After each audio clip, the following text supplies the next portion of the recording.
Olá, alunos e alunas, como vocês estão? Espero que estejam bem. E esse vídeo aqui é uma tentativa, né, da minha parte de diversificar as nossas interações pelo WhatsApp. E justamente porque eu acredito que seja muito complicado, né, ficar apenas na leitura de textos. Então, essa é uma tentativa, né? A gente vai ver aí como é que vai funcionar, mas dependendo do resultado, a gente pode manter aí, ou de repente fazer melhorias nela, né? De acordo com a necessidade. Então, para não enrolar muito, só preciso dar 2 recados rápidos aqui antes da gente começar antes que eu comece a apresentação do nosso conteúdo. A primeira questão é sobre o SIGEDUC, que eu tenho que deixar claro aqui para vocês que eu não estou podendo acessar ainda, devido a burocracias, né? Então, provavelmente, por um bom tempo ainda, nossas interações vão ter que ser via WhatsApp mesmo. E a outra questão é sobre os horários, né? A mudança que houve nos horários das nossas interações de história, que antes eram nas quintas-feiras e agora passa para as terças-feiras, no horário de 1 a 3 da tarde. Esse momento vai ser dedicado a postar a atividade no grupo e ficarei disponível nesse momento também para explicações, tirar dúvidas e outras questões que podem surgir, né? Então, é um horário específico para tirar as dúvidas. Para aqueles que, por algum motivo, não se sentirem à vontade de tirar as dúvidas no grupo, é possível vir até o privado tirar as dúvidas, porém, eu peço que seja nesse horário, de 1 às 3 da tarde, nas terças-feiras, ok? A próxima questão dos horários é que eu vou postar a atividade na terça, vocês vão ter vão ter quarta-feira e quinta-feira, né? Quarta, quinta.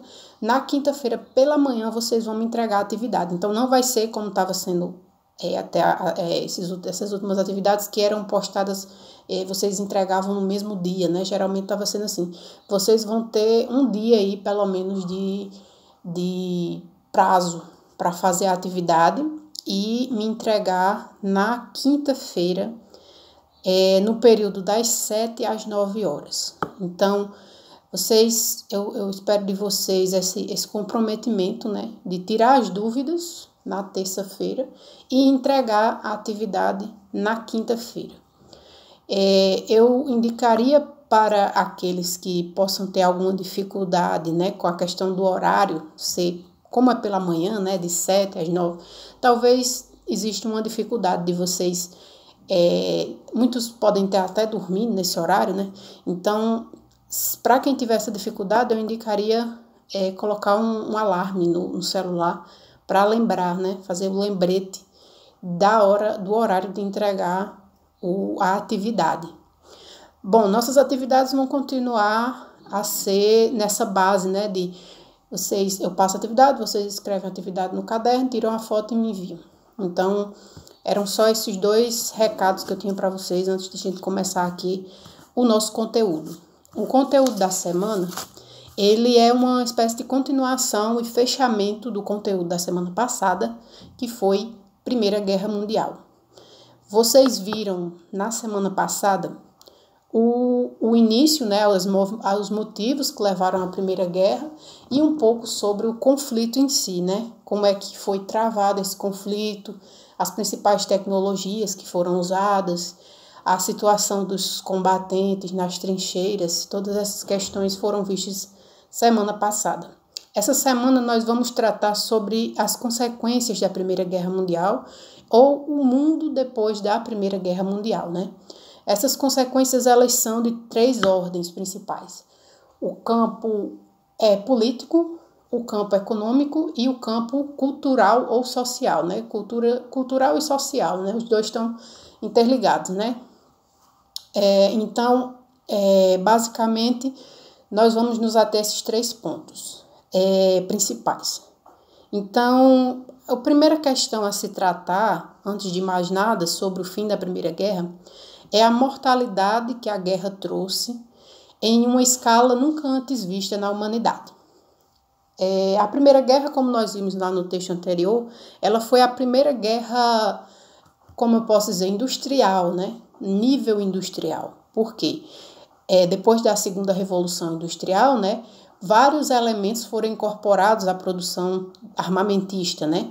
Como, por exemplo, o uso do petróleo para a produção de combustíveis e de equipamentos para aviões, para os carros, os blindados, né? A manufatura de ligas metálicas mais fortes, mais pesadas para a produção de armamento blindado. O aumento da produção não só o uso de pólvora, né, mas o uso do TNT, né, de outras substâncias mais explosivas e mais prejudiciais do que a própria pólvora, né, começou a ser usado na época da Primeira Guerra. O desenvolvimento dos gases venenosos, né, o gás mostarda, por exemplo, e também as artilharias muito mais pesadas levaram a um número de mortes muito alto, que às vezes, ao dizer o número, a gente não tem a dimensão da quantidade de pessoas mortas. Então, quando a gente escuta, né, 10 milhões de mortos, a gente pode até pensar, não é tanta coisa, mas eu quero dar uma ideia para vocês aqui da quantidade, comparando com a população total do Rio Grande do Norte, no nosso estado, em 2019, que era de apenas 3,5 milhões. Então, comparando, né, a nossa população, que todas as pessoas que nós conhecemos, todas aquelas milhares e milhares de pessoas que nós vemos nas ruas todos os dias, não se comparam nem a uma fração da quantidade de pessoas que morreram em 4 anos de combate da Primeira Guerra. Então, são muitas mortes, muitas baixas, e isso teve um peso enorme para a população da Europa, sobretudo, né, e para o mundo como um todo. É um peso que vai mexer muito com a própria mente, a cabeça das pessoas ficou muito perturbada diante daquela destruição que aconteceu em um relativo curto prazo de tempo, né? 4 anos em 4 anos foram muitas mortes. Então, começando aqui pelo primeiro ponto que nós vamos abordar, a questão da política, né? Após a Primeira Guerra, foi assinado muitos tratados de paz, né? Mas o principal tratado de paz assinado depois da Primeira Guerra Mundial foi o Tratado de Versalhes, que temos uma foto dele aqui, né? Essa foto da imagem aqui, todos os signatários, as pessoas que participaram da assinatura desse tratado.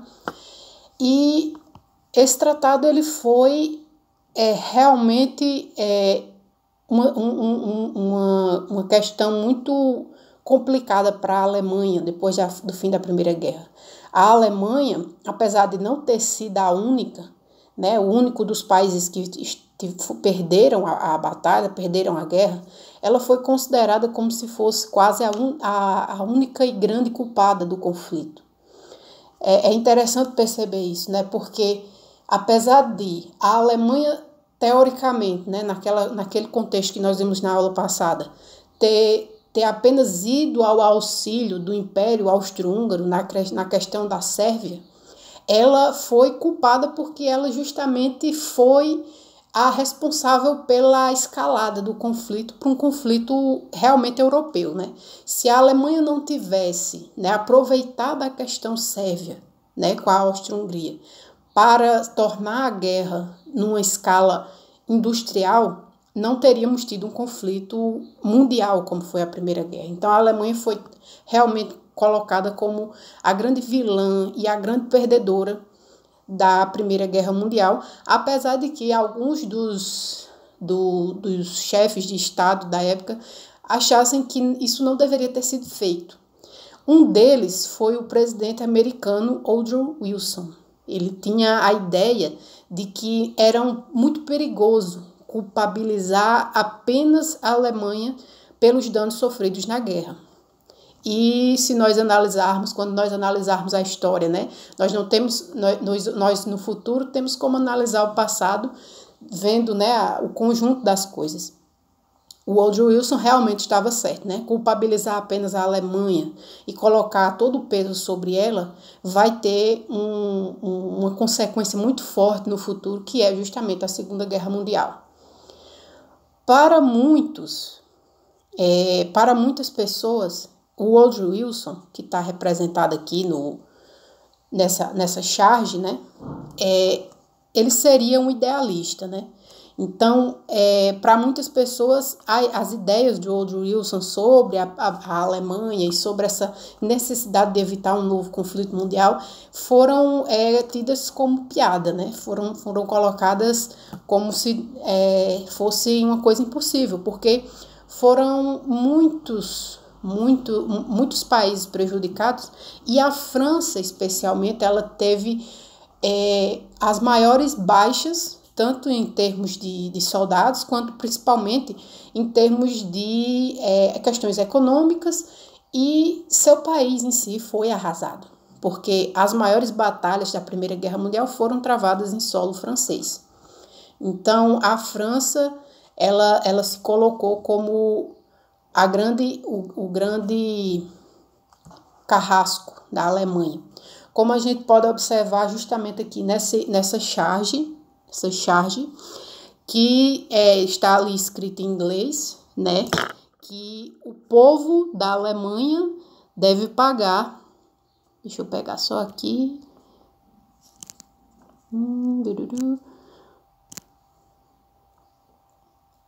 Nesse pequeno papel aqui, que está sendo exposto por um soldado francês, né? O soldado francês impunha sua arma e impõe os termos, né? Quais são os termos? O povo alemão deve pagar, né, pelos danos das civilizações em mar e no ar, né? Os danos das civilizações no mar e no ar. Então, ou seja, a população alemã, a Alemanha, ela deveria, de fato, ser colocada como a principal responsável por todos os danos da Primeira Guerra Mundial. E a França tinha a função de ter a certeza de que isso seria feito. E foi feito no acordo do Tratado de Versalhes. Essa outra charge aqui, da mesma época, é interessante porque temos aqui um burro, né, morto, ou pelo menos muito debilitado, com escrito em seu pescoço Germany, Alemanha, e aqui Unlimited Enemy, ou seja, os pesados custos, né, das indenizações que a Alemanha teve que pagar aos países vencedores da Primeira Guerra Mundial, sendo que a própria Alemanha já estava totalmente destruída econômica e politicamente na época. Porque, sim, com o fim da Primeira Guerra Mundial, a Alemanha também passa por um processo de revolução que faz com que se forme o Kaiser Guilherme II, né, o chefe do Estado alemão, é derrubado no processo, e há o início da República de Weimar. A República de Weimar, que durará pouquíssimo tempo, né? A gente vai ver isso mais à frente, mas vai ser durante esse período que a Alemanha vai viver um processo intenso de choque social entre comunistas, né, pessoas que queriam uma revolução comunistas, pessoas que queriam a manutenção do Kaiser Guilherme. Então, é uma situação de intenso conflito interno dentro da Alemanha, e junto a isso nós temos as perdas da guerra em número de homens, né, de pessoas, em números de territórios que foram perdidos para os vencedores da guerra. Então, vocês registrem bem isso, que é uma questão importante. A Alemanha, no final da Primeira Guerra Mundial, está totalmente desolada e deve pagar, né? E é colocada sobre ela esses pesados custos. de indenizações que ela deve pagar aos países vencedores. Só para vocês terem uma noção da quantidade gigantesca de indenizações que a Alemanha teve que pagar, ela só foi conseguir quitar as indenizações da Primeira Guerra Mundial em 2010, ou seja, um dia desse. Então, a Primeira Guerra Mundial, que acabou em 1918, deu o legado à Alemanha de anos e anos e anos pagando uma dívida gigantesca.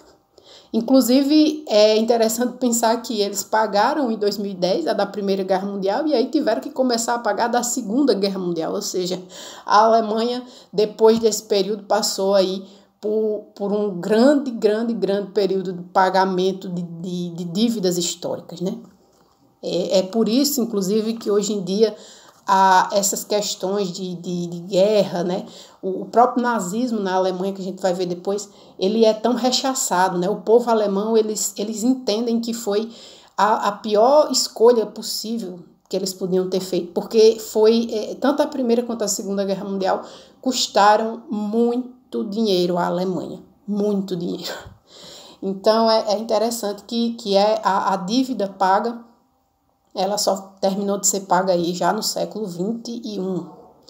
Então, seguindo aqui, a questão econômica, sobre a questão econômica, nós temos que tratar aqui sobre a ascensão, sobretudo a ascensão dos Estados Unidos da América como este país que domina o mundo. As coisas nem sempre tinham sido assim, né? Hoje em dia é muito comum a gente pensar, os Estados Unidos é o país mais importante, o país mais rico do mundo, mais influente politicamente, economicamente e até culturalmente. Mas isso só aconteceu a partir da Primeira Guerra Mundial. Por quê? Porque os países da Europa estavam todos destruídos, política e economicamente. Enquanto isso, os Estados Unidos, que só entraram na guerra nos últimos 2 anos da batalha, ainda não perderam tantas vidas, não perderam tantos soldados e ainda por cima não tiveram batalhas travadas em seu território. Então, eles mandavam os exércitos combater na Europa, mas os territórios americanos não sofreram ataques. Então, as estruturas produtivas da nação estavam todas intactas. Além disso, os Estados Unidos passou a ser o fiador, né? Ele começou a emprestar dinheiro a altíssimos juros aos países europeus para que eles pudessem se recuperar economicamente. E esses juros foi o que foi construindo a riqueza dos americanos, dos Estados Unidos, ao ponto que ela chegou hoje. Então, os Estados Unidos construiu sua riqueza muito em cima da destruição da Primeira Guerra Mundial. E se tornou e ascendeu, né, e subiu ao patamar de grande potência econômica mundial, né? Na questão cultural, que a gente vai entrar agora, eu passei bem rapidamente pela questão econômica e pela questão política, porque esses elementos eu acredito que são importantes, mas vocês a gente não precisa entrar em tantos detalhes, né? Porque são detalhes muito minuciosos, né? O que vale reter sobre a questão política e a questão econômica é exatamente a destruição, né, política, econômica da Alemanha e a ascensão dos Estados Unidos no elemento político do mundo, né? O mundo passa a ser comandado pelos Estados Unidos a partir desse momento. Outra questão que eu esqueci de mencionar no elemento político é que nesse momento também é construída uma primeira tentativa de uma organização política internacional, que foi a Liga das Nações de 1919. Hoje nós temos a ONU, né, que é esse órgão político internacional que tenta aí conciliar o máximo possível dentro das possibilidades as situações para evitar justamente um novo conflito mundial. A Liga das Nações foi idealizada pelos Estados Unidos para que não houvesse um outro conflito, né, outro conflito mundial. E nós sabemos que ela não teve êxito, porque já em 1939 nós temos a Segunda Guerra Mundial. E ela não teve êxito por principalmente 2 motivos, duas exclusões, né? todos os países da Europa, praticamente todos, foram incluídos nesse tratado da Liga das Nações. É a exceção de 2 nomes. A Alemanha, totalmente destruída, né? E totalmente colocada de lado da Europa, né? A galera realmente colocou a Alemanha como um pária dentro da sociedade europeia, com razão, né? Com grande razão. E a União Soviética, que a gente não tinha mencionado até então, porque em 1917 acontece a Revolução Socialista, né, da Rússia, que é na nossa próxima aula, é a temática da nossa próxima aula, né? Então não vou comentar muito aqui, porque a gente na próxima aula vai ver detalhadamente esse acontecimento. Mas é um momento, assim, em que a União Soviética, né, e a Alemanha são colocadas de lado. E na Segunda Guerra Mundial vão ser justamente a União Soviética e a Alemanha que vão ser ali as 2 potências meio que vão disseminar a Segunda Guerra Mundial. Vão ser as principais potências dentro da Europa durante a Segunda Guerra Mundial. Só para comentar essa questão, né? Fechamos aqui a questão política e econômica. Agora nós vamos para o terceiro elemento, que é o elemento cultural e social dentro do contexto do fim da Primeira Guerra. A primeira questão que nós temos aqui é sobre a independência feminina. Durante o conflito, as mulheres da Europa foram convocadas a assumir posições que antes eram exclusivamente dos homens. A mulher, durante o período da Belle Époque, apesar de começar a ter uma certa abertura para passeios, né, ela não tinha muita liberdade. Então, a mulher não podia trabalhar, a mulher votar ainda não podia em quase nenhum lugar. Então, ela não tinha direitos, ela não era um cidadão pleno na Europa e nem no resto do mundo. Então, foi a Primeira Guerra Mundial que abriu esse espaço para as mulheres começarem o seu processo de emancipação política, né? Então, aqui nesse cartaz, que está meio difícil de visualizar aqui, porque eu tenho que ficar, minha tela tem que ficar aqui, mas basicamente você vê uma mulher, né, com um arado, arando uma terra, e está escrito que as mulheres, o trabalho das mulheres o exército feminino, ele tem enquanto o exército masculino tem a função de guerrear, o exército feminino tem a função de suprir de alimentos a nação. Então, antes, todos o trabalho no campo, né, o trabalho de arar a terra, de plantio, era sempre feito pelos homens. As mulheres ficavam com os trabalhos domésticos. Então, a partir desse momento, é necessário, devido à participação masculina na guerra, que as mulheres passem a pegar as enxadas e os arados e produzir os alimentos necessários para a alimentação da artilharia, dos exércitos. Aqui é outro cartaz importante do momento, que é outra função que as mulheres vão desempenhar durante a Primeira Guerra Mundial, que é a da produção de armamentos e de munições. As mulheres vão ser contratadas em massa para as fábricas, porque todos os homens estavam na linha de frente, então elas vão passar a ser inseridas no mercado de trabalho das indústrias de produção de armas, né? Então é outro papel que as mulheres vão desempenhar bastante importante, né? Em inglês diz que suas vidas, nossas vidas dependem delas, né? On her, their lives depend. Então, na Primeira Guerra Mundial, muito da emancipação feminina vai ser feita por uma questão de necessidade de mão de obra, né? Então, aí começa essa abertura para um processo que vai se estender durante todo o século XX, esse processo de emancipação feminina, né, de lutas por direitos, o direito ao voto, ao trabalho, igualdade salarial, respeito, né, enfim, uma luta que até hoje continua, né, por grande parte dos movimentos de direitos de gênero, né. Então, essa é uma primeira questão social, né? A questão social da emancipação das mulheres. Outra questão é a questão cultural relacionada às artes no pós-guerra. Eu vou trazer para vocês aqui alguns exemplos.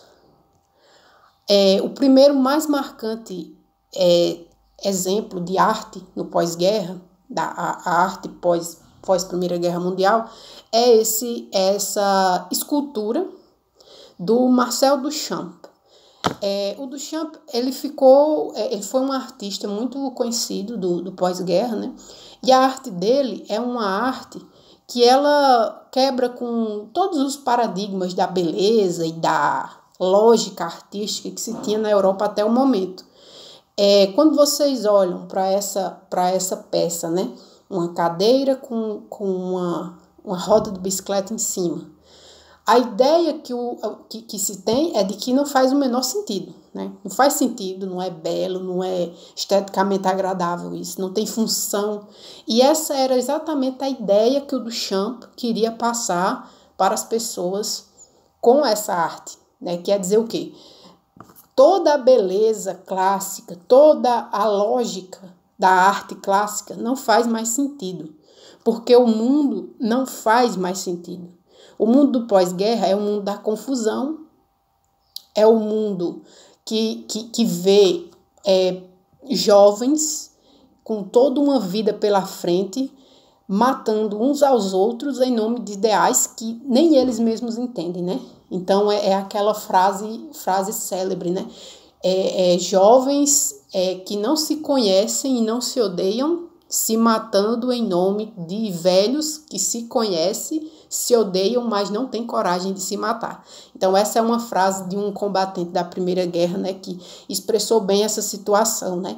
Então, não faz sentido, não faz mais lógica você conservar uma ideia de beleza, né, uma beleza natural, como era as pinturas de Da Vinci, né? A beleza do Renascimento, ela não faz mais sentido nesse mundo arrasado pela guerra. Outro tipo de arte que demonstra bem a realidade desse momento esse quadro, né? essa pintura. Também traz essa áurea de confusão, né? De nada faz sentido. A beleza, ela não é mais... O belo artístico, ele não faz também mais sentido. Esse quadro aqui é famoso de um pintor chamado Salvador Dalí, e ele também demonstra a falta de sentido total, né? O Dalí, ele fazia parte de um movimento chamado surrealismo, que pretendia expressar a questão dos sonhos e do subconsciente humano, que são temas que vão ser trabalhados bastante na arte do pós-Primeira Guerra Mundial. Então, basicamente é isso, né? Nós temos o sentimento na arte, o sentimento de desespero, a quebra de uma lógica europeia de beleza, né? De beleza, das artes plásticas, das artes belas, né? E que vai ser exercida na pintura, na escultura e até mesmo na música, né?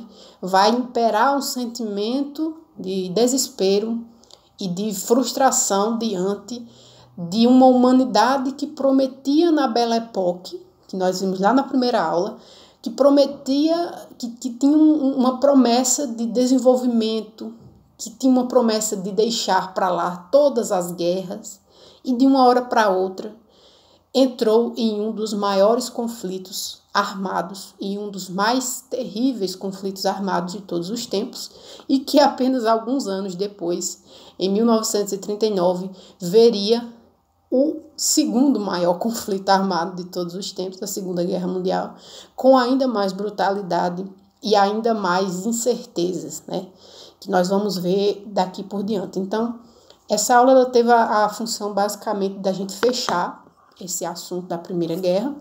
Na próxima nós vamos ver a Revolução Russa e todos os elementos que permeiam a Revolução, né, essa Revolução Russa.